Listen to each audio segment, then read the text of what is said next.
a respeito de um estudo que é por demais preocupante. O Alto Comissariado das Nações Unidas para Refugiados, a Acnur, indicou que há uma projeção mostrando 8,3 milhões de ucranianos se tornando refugiados, deixando o território ucraniano, o que potencializa ainda mais o drama da população. E como a gente tem falado aqui no Bandeirantes, acontece desde o princípio, o único mocinho de toda a história, de todo o flagelo deixado por essa guerra que permanece. Nós estamos com o Luiz Fernando Godinho, que é porta-voz da Acnur e que nos atende com muita gentileza. Oi, Luiz Fernando, como vai? Boa tarde. Olá, boa tarde, tudo bem? Tudo bem, seja bem-vindo. Falar de refugiados já foi tema aqui do nosso programa e de tantos seminários, reportagens, estudos e tudo mais. Como é que você coloca esse drama vivido pelo povo ucraniano, e a gente está falando aí de cerca de 20% da população, que em teoria até o fim do ano deixaria o país? É como se 20% da população brasileira, algo em torno de 40 milhões de brasileiros, deixassem o território nacional. Como é que você relativiza isso dentro da história dos refugiados, de pessoas que tiveram que deixar a própria nação? Bom, esses números já são considerados assim um dos maiores crises de refugiados da Europa, né, desde a Segunda Guerra Mundial, uma das crises mais acentuadas dos últimos tempos. Infelizmente, esse plano que foi atualizado hoje, como você bem colocou aí no início, é resultado de uma nova projeção, né, de pessoas refugiadas deixando a Ucrânia, não só ucranianos, mas de outras nacionalidades também, nesse contexto aí de contínuos combates, né, destruição, aniquilamento aí da infraestrutura civil, da infraestrutura urbana, que só vai levar cada vez mais pessoas para fora da Ucrânia, né? Nós estamos falando agora nessa nova projeção. Quando a crise começou, a gente tinha uma projeção de 4 milhões de refugiados da Ucrânia nos países vizinhos. Esse número foi ultrapassado há cerca mais ou menos de um mês, e agora nós já estamos com 5,3 milhões de refugiados registrados nos países vizinhos da Ucrânia, né? Ou seja, a equação é muito simples, né? Se a guerra continua, essa saída, essa fuga de pessoas para salvar suas próprias vidas vai continuar também. Luiz Fernando Godinho, boa tarde. É claro que essa projeção, quando se diz até ao final do ano, obviamente partindo da premissa de que a guerra continuará ainda por um bom tempo. Infelizmente os sinais são nessa direção, até porque há muitos interessados em que a guerra continue, inclusive os Estados Unidos, que estão armando a Ucrânia, e a União Europeia. Agora, esse estudo mostra também que ainda que a guerra, surpreendentemente, acabe logo, ainda que haja um acordo, algo assim, o que aconteceu já nas cidades ucranianas, essa destruição de infraestrutura que você citou, isso tende, mesmo no pós-guerra, a prolongar a saída de ucranianos? Com certeza. O plano que nós estamos falando, né, esse plano aí que está totalizado em 1,85 bilhão de dólares, ele se refere às pessoas que estão fora da Ucrânia, né, aos refugiados. É claro que a gente tem essa percepção assim mais usual, né, da figura do refugiado, mas para efeitos técnicos, o refugiado é aquela pessoa que deixa o seu país em busca de proteção em outro país. Então nós estamos falando de 8,3 milhões de pessoas que deixarão ou deverão deixar a Ucrânia até o final do ano. Já são mais de 5 milhões, como a gente falou. Então, só para dar essa contextualizada, mas com certeza, isso que você se refere agora, essa destruição da infraestrutura civil, da infraestrutura urbana, dos serviços de saúde dentro da Ucrânia, só vai prolongar a situação dessas pessoas que deixaram o país, porque elas não vão ter condições de regressar e de se reestabelecer num país devastado, né? Isso também impacta diretamente aquelas pessoas que estão dentro da própria Ucrânia. Já são mais de 12 milhões de pessoas que foram forçadas a deixar os seus locais de origem, mas que permanecem dentro da Ucrânia. Então, esses números eles são recalculados regularmente com base nos trabalhos que não só o Acnur, como outras agências têm feito no campo, dentro e fora da Ucrânia, e que vai dando a dimensão humana desse impacto. Mas certamente, isso a gente falou lá no início, né? Quer dizer, era preciso preservar a infraestrutura urbana, as instalações civis, para que em algum momento as pessoas tivessem condições de retornar mas infelizmente não é isso que a gente está vendo. A gente está vendo essa destruição disseminada, né, e de maneira totalmente não controlada dentro do país, o que certamente vai tornar mais difícil o retorno dessas pessoas. Ou seja, o impacto humanitário do conflito, ele tende a permanecer por muitos anos, ainda que esse conflito cesse de alguma maneira e se chegue a um acordo de paz. Até porque, Godinho, há uma lógica clara nisso, né?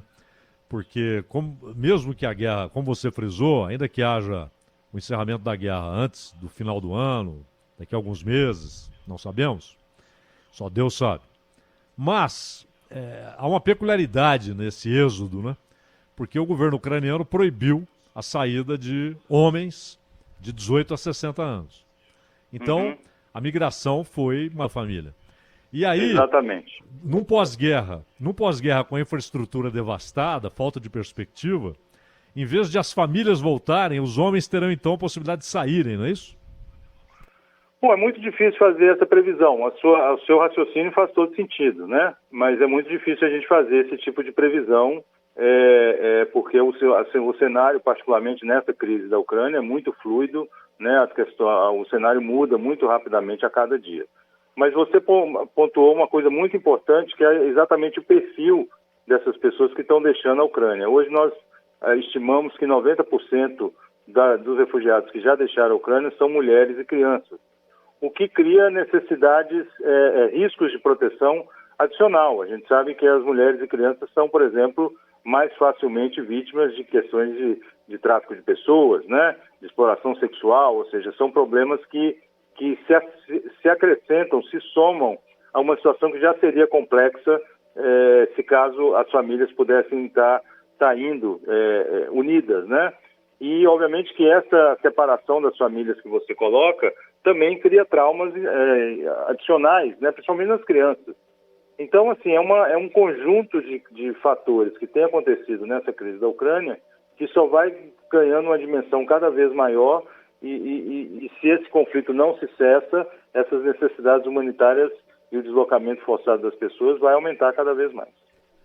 Godinho, das pessoas que deixam o território e têm a mão estendida, e da forma possível estendida por países que adotam, seja distantes ou próximos, qual que é o principal desafio enfrentado pelas pessoas? É ter onde ficar, ter como se alimentar, não conseguir ter, por exemplo, uma família grande, continuar junta porque não tem espaço? Qual que é o principal problema enfrentado ou são todos eles unidos?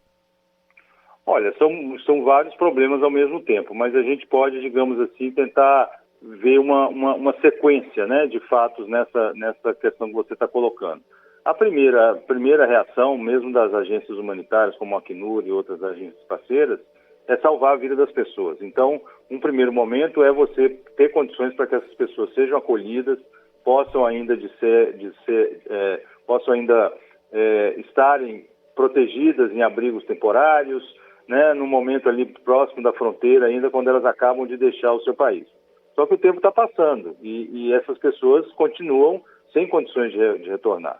Então agora os problemas começam a ser outros, que é exatamente algumas delas que saíram com seus próprios recursos, já não tem mais recursos com elas, já não tem mais dinheiro com elas, né? Já começam a ter outros problemas relacionados a essa permanência forçada fora do seu país. Não é à toa que nós aqui do Acnur estamos fazendo um esforço muito grande na distribuição de recursos financeiros emergenciais para essas pessoas, porque elas precisam se manter fora do seu país e sem uma fonte de renda, né? Como bem lembrou o outro colega, os maridos ficaram em casa, as mulheres que tinham trabalho já não estão mais atendendo o seu trabalho porque deixaram o país. Então, essa questão da permanência prolongada das pessoas fora do seu país, numa situação como essa, numa situação de refúgio, vai aumentando os problemas. E se essa situação não se resolve, ou se elas não têm condições de voltar, a gente vai passar para uma outra fase que vai ser a de integração dessas pessoas nos países que as acolheram. Aí sim vai significar o quê? A inclusão das crianças nos sistemas públicos de saúde, as pessoas adultas, né, em idade economicamente ativa precisam ingressar no mercado de trabalho, porque essa conta não fecha. Quer dizer, a assistência humanitária ela é um paliativo, ela é desenhada para atender às necessidades das pessoas, mas ela não está desenhada para ser uma coisa constante, né? Indefinida no tempo e no valor. Ela tem limitações, a gente pode ver aí o primeiro planejamento nosso falava em 550 milhões de dólares, agora já estão falando em 1,85 bilhão, né? Nosso e de outras mais de 140 organizações parceiras, entre ONGs nacionais, internacionais, organizações religiosas, todas que estão lidando com essa questão nos países vizinhos à Ucrânia.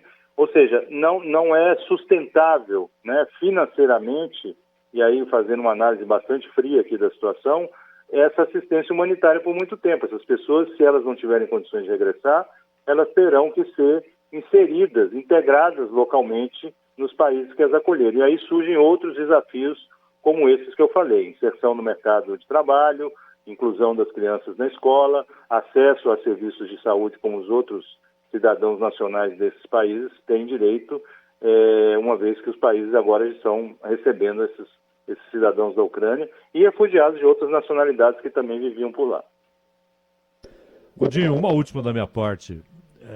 Essa crise de refugiados, a maior na Europa depois da Segunda Guerra Mundial, até pelas circunstâncias, houve uma atitude acolhedora de governos, de parte da população, na Polônia, na Romênia, na Áustria, e até nos Estados Unidos e tal. Por outro lado, há uma tensão crescente e permanente entre os nativos dos países ricos e os imigrantes que chegam do Afeganistão, do Sudão, da Etiópia, do Marrocos, da Líbia, da Síria. Você acredita que uma crise como essa pode provocar uma mudança de mentalidade ou não? É um episódio e logo até mesmo os ucranianos, se não forem resolvidos os seus problemas básicos, também passarão a disputar mercado de trabalho e provocar tensões nos países ricos da Europa.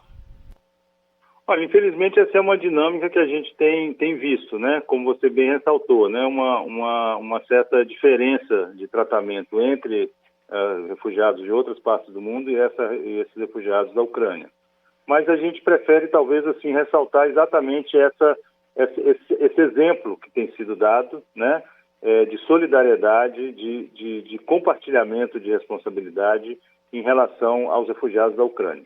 Né, é uma coisa sem precedentes, uma solidariedade sem precedentes, uma ação coletiva, um envolvimento de governos que são, em primeira instância, né, as pessoas responsáveis, as instituições responsáveis por essa resposta são os Estados, né, que são signatários das convenções internacionais, da Convenção da ONU sobre Refugiados, eles é que têm a responsabilidade. Mas a gente está vendo a sociedade civil, o setor privado, a academia, organizações filantrópicas, ONGs, como eu falei, nacionais, internacionais, organizações religiosas, está todo mundo se envolvendo nessa resposta.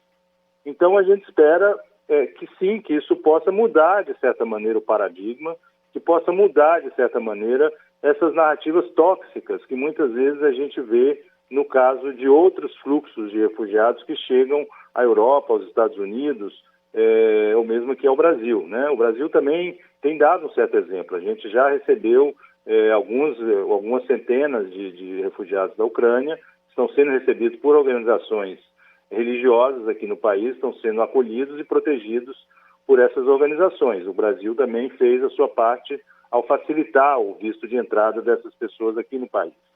Então a discussão mais recente, o debate mais recente sobre a resposta aos refugiados aponta exatamente para isso. É uma abordagem que tem que envolver toda a sociedade, não é só apenas o poder público, é também a sociedade civil, o setor privado, as organizações filantrópicas, as organizações religiosas que precisam se unir para dar essa resposta. A gente tem visto isso, né?